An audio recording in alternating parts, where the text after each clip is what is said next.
All right, thank you for joining me. I'm here with Coach Derek Jones from Texas Tech University. He became popular by posting inspirational quotes online on Twitter, and he just skyrocketed. He's also the author of All Play to Win. Coach, thanks for joining us. Hey, man, I really appreciate you having me on. Awesome. Can you tell me a little bit about your story? Like, how long have you been coaching? Well, just finished up my 22nd year of coaching. My story is I'm from a small town in South Carolina, Woodruff, went to Woodruff High School. And after playing sports in high school, went to the University of Mississippi and played football, ran track there, and never really thought about being a coach. You know, my aspirations were to be a lawyer. And I wanted to be a lawyer because there were some people that I knew from back home that were lawyers. And that's just kind of what you look for growing up. I think you always look for any level of success and say you want to mimic that. And I knew that football was something I wanted to do, but I also knew football was short-lived just by seeing guys from the area go to play. And, you know, not a lot of guys from where I'm from had played professional football. But, you know, my father had always taught me the importance of academics and education. So, you know, I listened to his words in that aspect. And upon finishing up my college career, I played a little bit of Canadian football, a little bit of arena football, but I knew neither one of those things was something that I wanted to do long term because I had in my mind that I was going to go to law school. And just by chance, I was back at Ole Miss working out. My girlfriend at the time, who's my wife now, was still there. So I went back there in the off season, and I was in the weight room working out and ran into my old college coach, Tommy Tuberville. And I'd actually gotten a call from the Dallas Cowboys, and my agent had talked to me about they wanted to bring me out for a workout. And I knew he had some friends that coached with the Cowboys, and Larry Lacewell was one of the front office people that had actually coached him. So I just knew of those connections. So I kind of went up to him while he was on the treadmill and asked him if he would make a call for me just to put in a good word. And, you know, I remember like yesterday, he stopped the treadmill and he looked at me and he told me that you need to stop chasing that dream.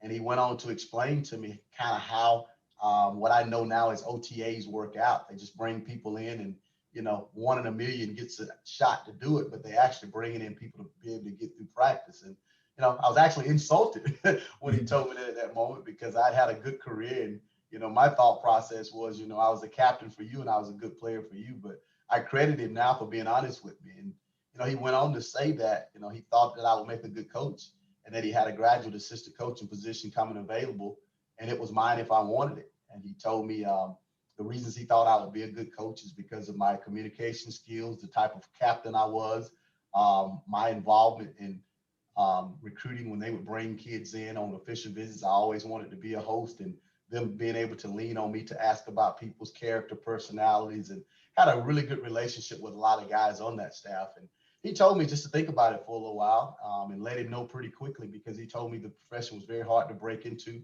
which I know firsthand now.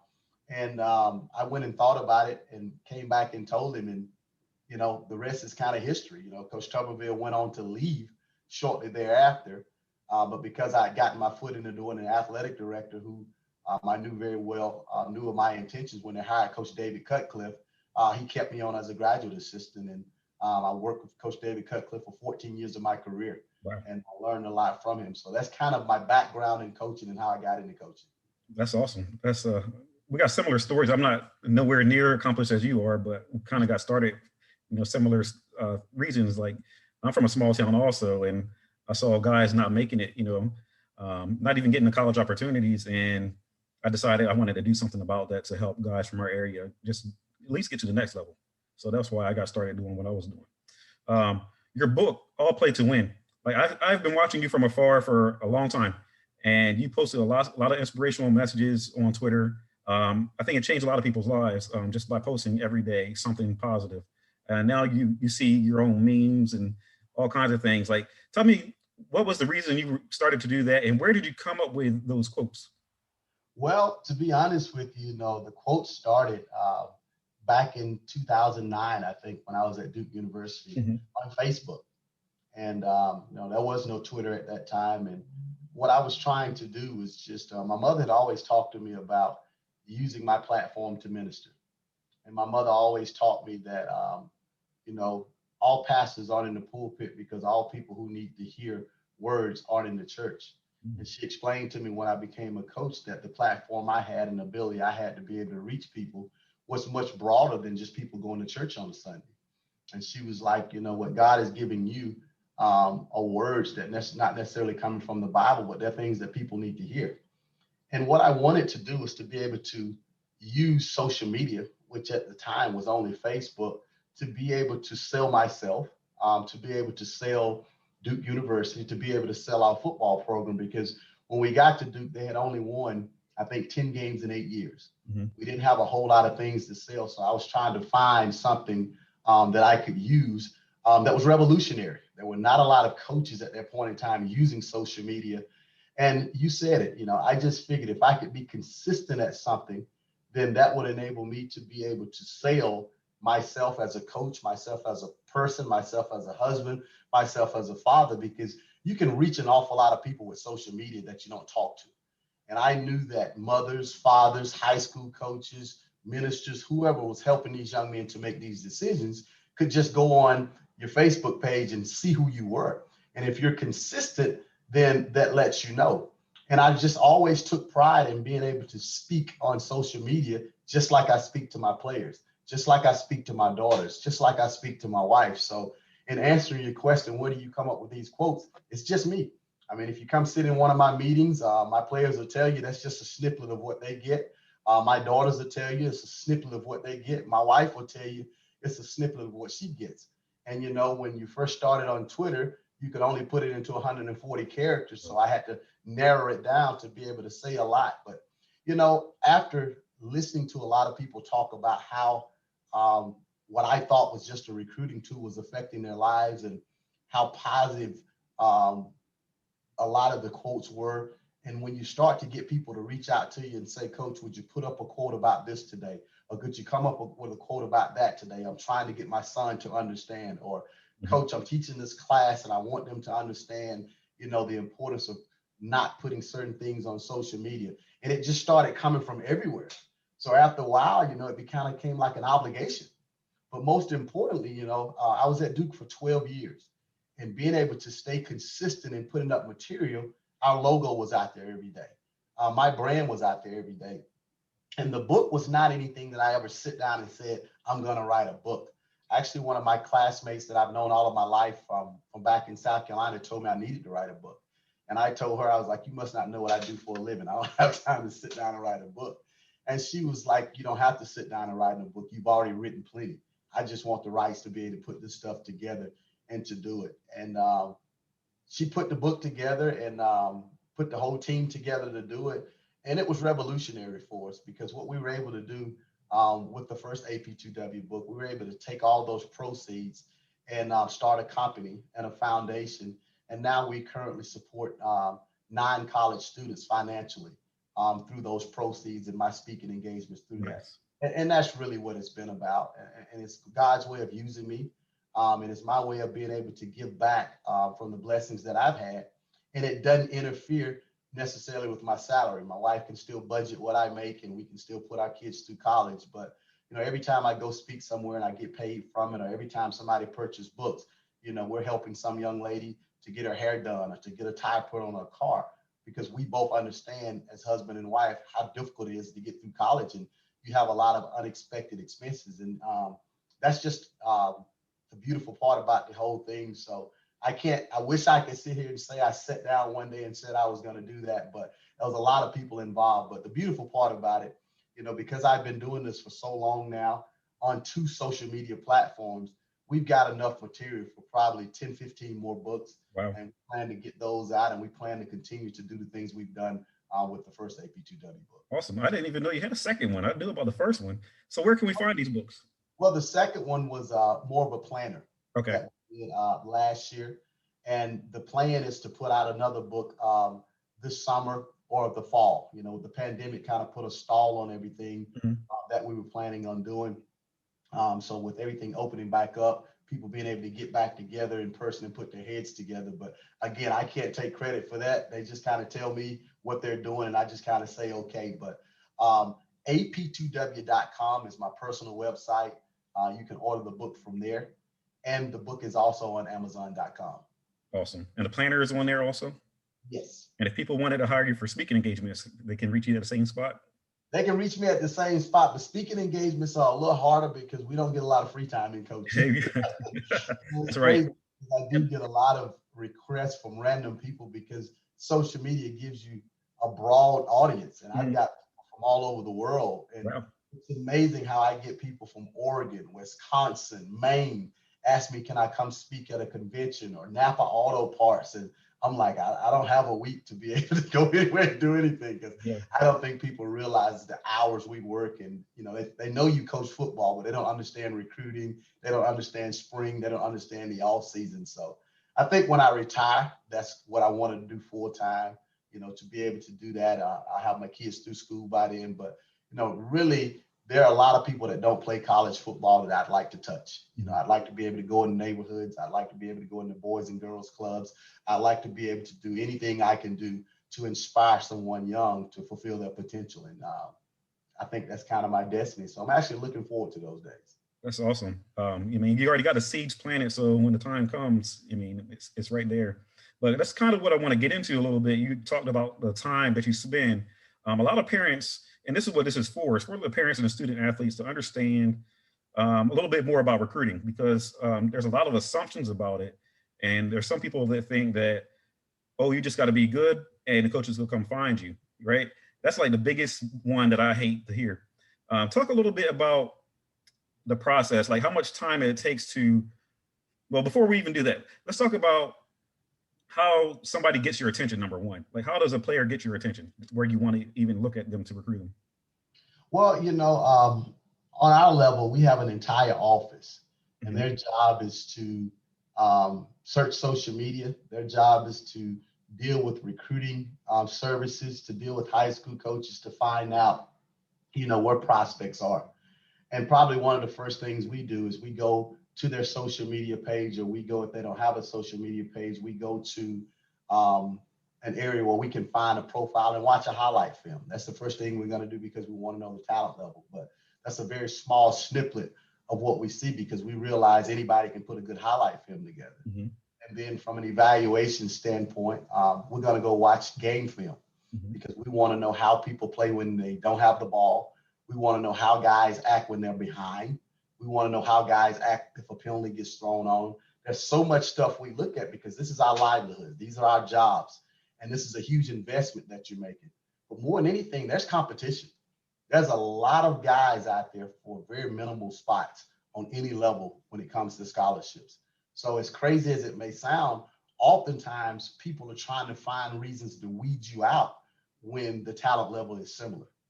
And beyond that, once we realize this guy is go from an athletic standpoint, we're going to call the high school head coaches and get a background.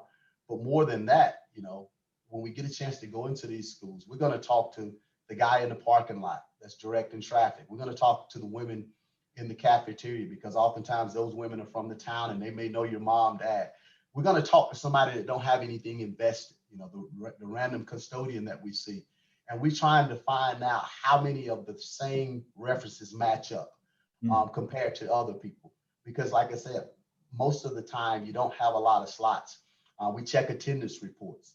We check conduct reports because those things are very important. Now, if a guy misses school or he's tardy and it's excused, we understand that. But if a guy is absent from school double-digit times and he's late double-digit times and he doesn't have an excuse, that says a lot about his character. So how can you expect that guy all of a sudden to get to college and be a guy that shows up for class on time when he doesn't have mom and dad that'll wake him up in the morning? So those are a lot of things that gets guys X'd off of list on our level. And, I think each individual institution is different when it comes to the things they look for, but it's very, very broad. And it's very, very minute because kids get the misconception that because you're being recruited and you're in demand, that it's about you. When in actuality, it's an interview. Our job as coaches is to flatter you to the point to make you think that it's about you, but we're doing the same things with a lot of different people for a very minimal amount of spots. And we're trying to find people that check all the boxes. And, I have a saying that's probably my favorite quote of my own. Everything you do in life is an interview because you never know who's watching or what they're looking for. And that's one of the things that all kids needs to understand. Whether you're being recruited or not right now, if you have aspirations of being recruited, You have to be careful about everything that you do. I tell my current players all the time, if you put it on tape, you own it. And I'm not talking about playing. If there's something that you do, if you make a decision, if you make a choice, if you choose to do something at night when you think nobody's watching, understand that you own it, because you never know who saw that, or you never know how that's going to come back to haunt you. And, just walking through the halls, leaving schools, I've randomly stopped and just talked to teachers in the hall and gotten completely different stories about young men than the coach gave me, because we realize coaches want their kids to get recruited. It benefits them, it helps them, but coaches also are not going to always tell you everything about a kid. And we understand that personally, because they've known some of these kids for all their lives and they don't want to hurt them. But our job is to make sure that when I go back, that I talk to our head coach, or I talk to our other assistants, that I've found out everything that I need to find out. And everybody in America is going to be about the same in that aspect. Awesome. Man, that's a lot, man. I was about to start writing down notes, but I was like, man, this is too deep. I'm glad I'm recording this because I got to go back. But no, a lot of parents need to hear this info. You even touched the first thing you said was social media. I've had somebody tell me that you don't get recruited from social media, and they understand how important that is. I even had coaches who don't even have. Don't get recruited from social media is ignorant to the reality of life right now. Mm-hmm. Because that's the one area that we have to check the character of every kid that we're dealing with. Mm-hmm. And since the pandemic has started, it's been the only avenue we've had. And as I told you earlier, oftentimes we're looking for reasons not to go on a guy. If I've got 5 guys that I like and I've only got 1 scholarship, I'm going to go start looking for negatives. And if you go look on social media and a kid constantly posts things that may have drugs, alcohol, profanity, sexually related material, you look at it and you say, okay, yeah, he's only 16 or 17 years old, but there's a common sense level that goes into this. And if that other kid that has the same athletic ability isn't doing this, what's the lesser of the risk? And those are the type of things that go into it. We want to know what kids talk about. We want to know what they like. We want to know what they retweet. We want to know what groups they're in, because it tells you an awful lot about them. We want to know how important family is to them. We want to know how selfish they are. It's amazing how you can find out a kid's personality by how much they talk about themselves on social media. And these are just all things we're taking notes on, because we're in a bad position as coaches, because the NCAA put so many restrictions on us about the amount of times we can contact kids, about the amount of times we can see them, Mm-hmm. About the amount of times we can get a chance to know them. And they only get to come to our campus a minimum amount of time. So that's an avenue that's been created. That's a huge, huge part. So if anybody ever tells you that social media doesn't have anything to do with recruiting, they have no idea what they're talking about. But coach, you just said that even their retweets, like some kids, they say, well, I just posted stuff. It's not really a reflection of who I am. Talk about again, but I go back to the common sense mm-hmm. aspect of it. I was at Duke University for 12 years, and we were trying to recruit the elite of the elite, from common sense to intelligence to book smarts, the total package. And so you look at it, you think about it. If I'm recruiting a good player, you have to understand this. We're going to expect him to be good when he gets on campus. Mm-hmm. And having been a player myself and having been in this profession for a long time, other players follow good players. So if that guy comes in true to form, he's a really good player as a freshman and a sophomore. Every kid that visits us, every freshman that comes in is going to want to hang around this guy. Well, if this is a guy that doesn't make smart decisions, wise decisions, okay, guess what he's going to lead other people to do? That becomes the climate and the culture of your program. So whose fault is that as a coach and an evaluator if you saw these things that were consistent when you were recruiting him and you didn't address them? How are you going to complain about it now when you've put him in your meeting room knowing that he was going to be a good player and a leader, and you never addressed it? Or either you addressed it and he continued to do it. Mm. A lot of people will tell you who they are by the things that they do on social media. I agree with that 100%. Also, again, with the time thing and the small town. So I've had people like from where I'm from, they just believe that, okay, we live in a small town, so we got to move our kids to the bigger city to get recruited.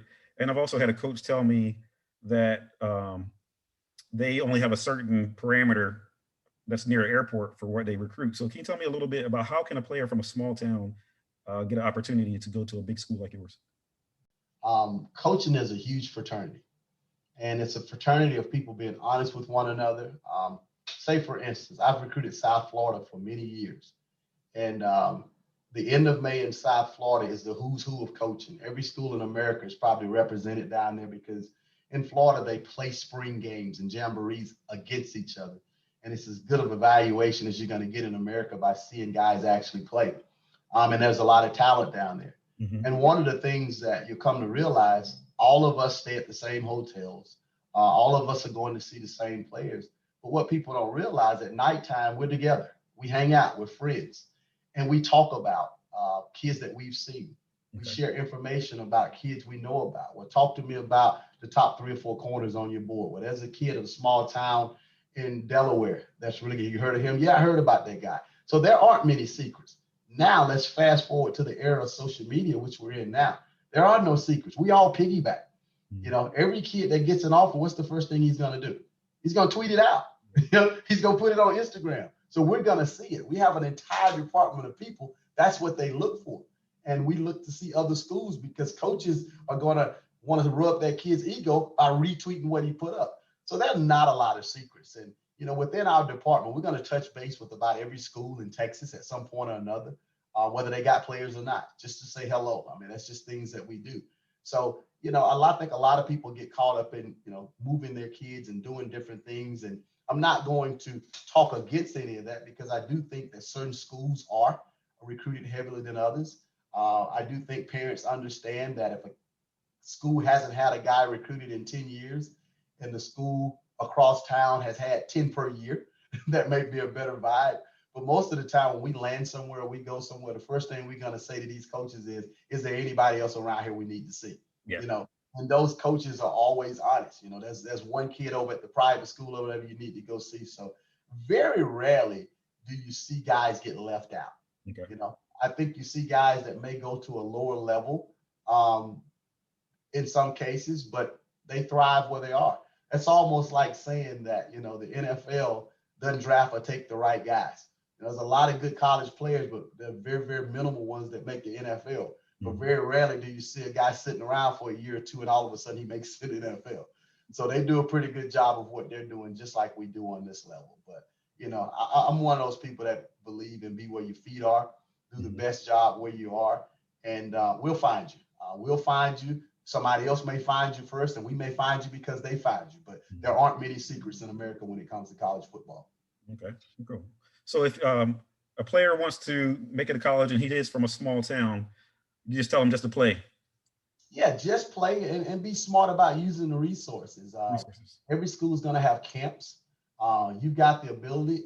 Every coach, for the most part, has a social media account. I mean, I know on my social media account, I have kids tag me all the time in their film, and my graduate assistants watch that stuff. Okay. And we found guys that we like from random places because I have a very broad social media presence, and these are a lot of places we don't recruit. But, you know, at Duke, I found a lot of guys like that. So we use all those resources. And, you know, our job is to understand how we can be more proactive than our competition. And that's one of the ways that you can do it. But, you know, if you're on the other side of it, you know, go to camp, get your high school coach to call schools to see if they're interested. I think the mistake a lot of kids make is you think the only place to go is where you want to go. And sometimes the reality is where you want to go, everybody else wants to go. Yeah. You know, and it's in life, you know, sometimes you have to choose who choose you. You know, there were women I wanted to marry when I was a little kid that was on TV, but they didn't care nothing about me. And that's not the woman that I married. Right. But I think you have to be smart about marketing yourself. And, you know, you have to trust your vision, trust your judgment, and you have to have a good relationship with your high school coach to ask him first and foremost what level he feels like you can play at, and to get information and be honest with you about it. You know, did he call this school and what did they actually say about you? If they're not interested, they're not interested. So don't spend your money and go to this camp.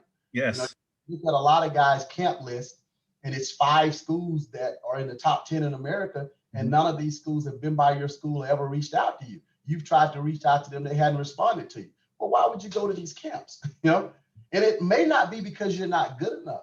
It may be because they already fill those positions, or they have people that are closer in proximity.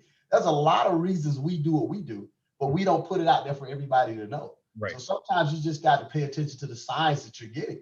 If you go into camp, call the institution and find out what's their level of interest. If you're a defensive back, how many of y'all taking this year? You have the right to ask those questions. But we're not taking no more this year. And you're a senior. Well, why would you go there? You know, Right. That's their but dream a school. lot of times they don't know the answers because they don't know to ask these questions, so they just don't do it. So I think collectively between the prospect, the parents, and the high school coaches, you can find out if you have an actual shot where you're going. And I think the biggest mistake a lot of guys are making right now is not going to camps. You know, they're expecting to get recruited off of their huddles and their highlight films. And there's a whole different world of competition out here now. You know, we haven't been able to get out to recruit in 2 recruiting cycles. So we haven't met guys. They hadn't been able to come to campus, so we don't know them. So now you have this thing called the transfer portal, which brings in a whole different crop of people vying for the same amount of positions. Well, we have prior relationships with a lot of these guys in the transfer portal because we've tried to recruit them before. We actually met them 2, 3, 4 years ago.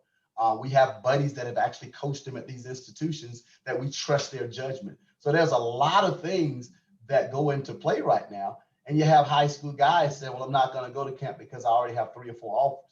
Understand there's a difference between an offer and a take. A school offers you, but if you try to commit to them today, will they take you? Those are things that you need to know. They'll find a lot of reasons not to take you. And think about this. Not many people are going to get into any type of bond or relationship that hadn't met in person. That's just the reality of it. You can't expect that. You're not going to make a good living in any business if you interview a bunch of people over the phone and never meet them in person. So now, as I talked to you guys about earlier, the interview process is the recruiting process. And if people won't come to your campus or won't come, you'll start to see coaches just dwindle off and how aggressive they're being in recruiting the closer it gets to signing day. Awesome. That's awesome. That's one of my biggest things that I took away from that is, and this is work, is contacting the school first before you go to camp, because there's so many camps. And how does a parent choose which camp to go to? You're right. I mean, I've talked to coaches and they say, hey, don't come. We already filled at that position, just like you told me. But that's huge. But other than camps, but there's also these showcases and combines and 7-on-7. Are those used to get recruited? You know, I think what those things do is that they keep those young men active during the summer times. But what everybody must understand, we're not allowed to go to 7-on-7s. We're not allowed to go to combines. We're not allowed to go to any showcases. Depending upon if there's somebody you know that you trust to get this information, you'll use it. But it's going to be a red flag for a lot of head coaches because, again, we're held accountable and we're liable for the people we bring in. So we want to know that it's factual information. And we're no exception. You know, when the NFL people are about to draft people, they only ask us what they want to ask us.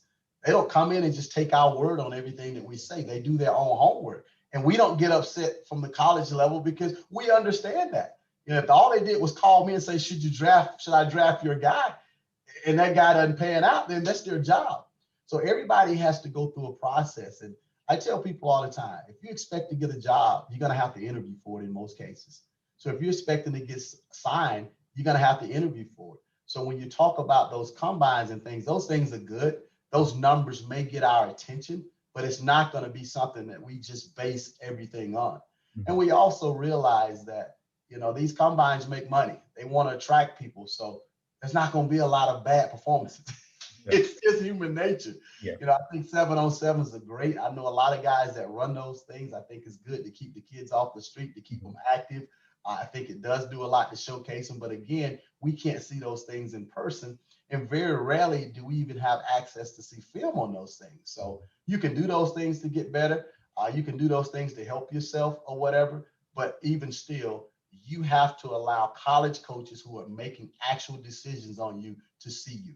And even once they know that you have athletic ability, what's the difference between an investment in you and an investment in someone else from a personality, character standpoint, and so on? Do everything you can possibly do to sell yourself. Erase the doubt, especially in the world of the transfer portal. When guys are leaving schools after a semester, you can't invest in someone you don't know. You can't invest in someone you hadn't looked in the eye. Because if I don't know who you are, yes, you're a good player, but you don't handle coaching well. You don't like to be coached. You get embarrassed when people try to correct you. Well, these are things you find out in camp, you know? And so these are things that now that we can't get out to see you practice in spring or play games in the fall, these are things we don't know.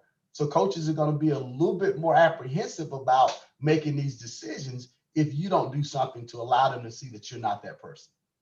Great, great stuff. Um, can parents mess up the possibility of a child getting recruited? Like, can there, because you talked about earlier the body language of a player or how they act when the whistle is blown or if they made a bad call. So, if a parent's behavior is a certain way, can that turn you off or get a kid X on your list? Yes, I can't calculate the amount of times in my coaching career, which spans 2 decades, that I've heard coaches say, I don't want to deal with that dad. I don't want to deal with that mom. Hmm. And it's sad because a lot of parents can be overbearing. They can be overbearing in the sense of how much hands-on they want to a coach. You know, when your kid goes to college, it's completely different than high school. You know, you're not going to have all access. You're not going to have the ability to be able to pick up the phone every time you want to and ask why your son didn't get X amount of snaps. It's completely different.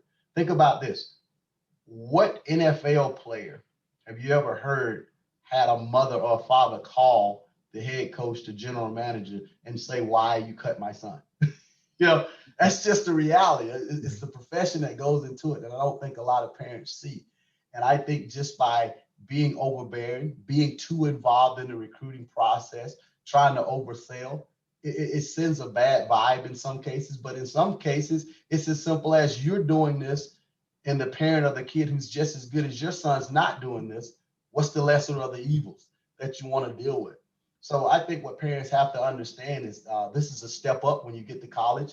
It's a business, and it's not Pee Wee League football where everybody gets a fair shake. You know, you don't have access. You don't have a seat at the table, so to speak. I think any coach that recruits a kid has a responsibility to have a relationship with the parents, you know, but you're talking about academics. You're talking about behavior. You're talking about things that are relevant.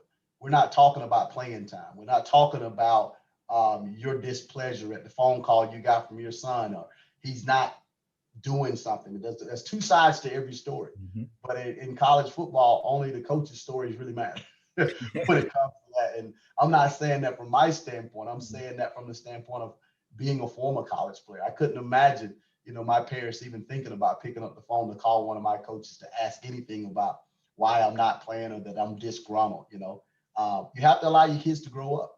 And I always use the scenario: when you're 18 years of age in America, you're old enough to enlist in the military and go sacrifice your life for this country. Okay. These kids we're coaching are the same age. They need to have the same mindset. You're not a kid anymore. I mean, could you imagine some parent calling a drill sergeant and saying you're too hard on my child? And that's the scenarios that I have to use. And oftentimes you have to do those things in order to make parents understand, but it's a different world. So to answer your question long term right there, yes, a lot of times parents can hinder their children.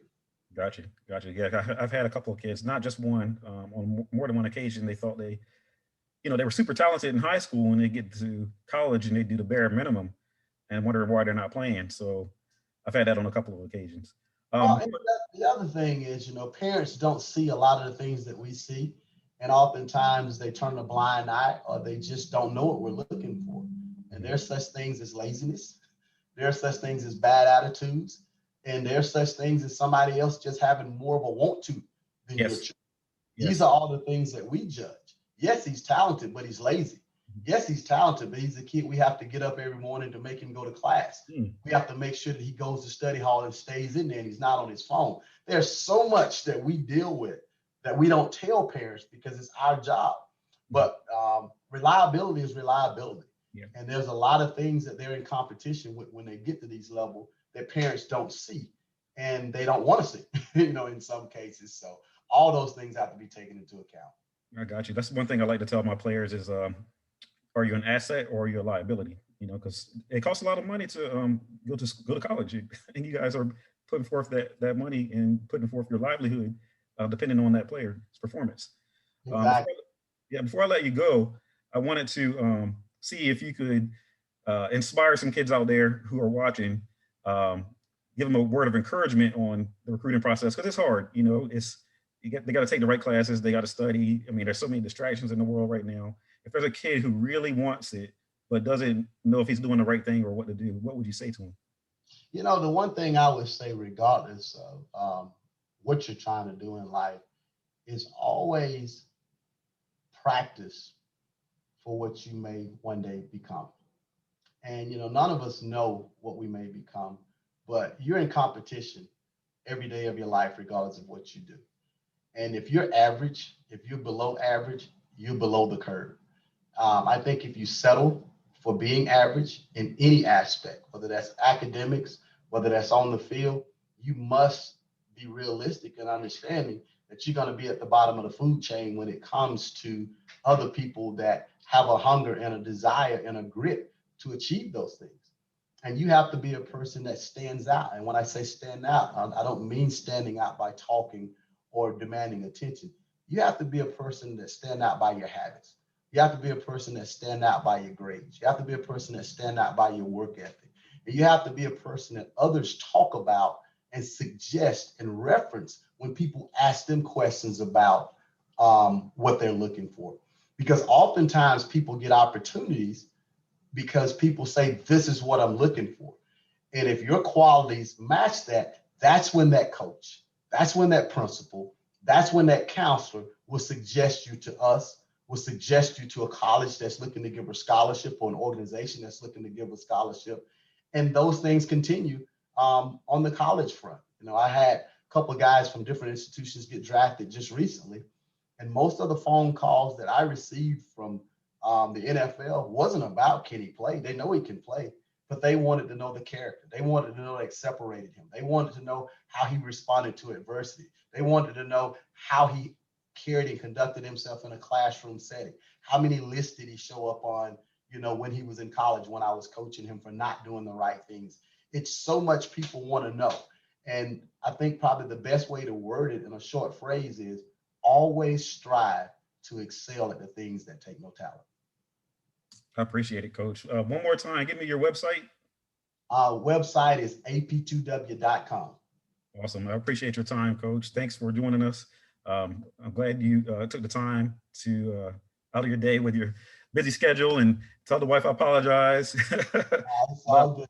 I'd love to come out and tour the facility sometime when we can. Hey, man, just let me know. You got my contact information right now, and I really appreciate you. All right. Thank you so much for joining me. All right. Take care. Take care.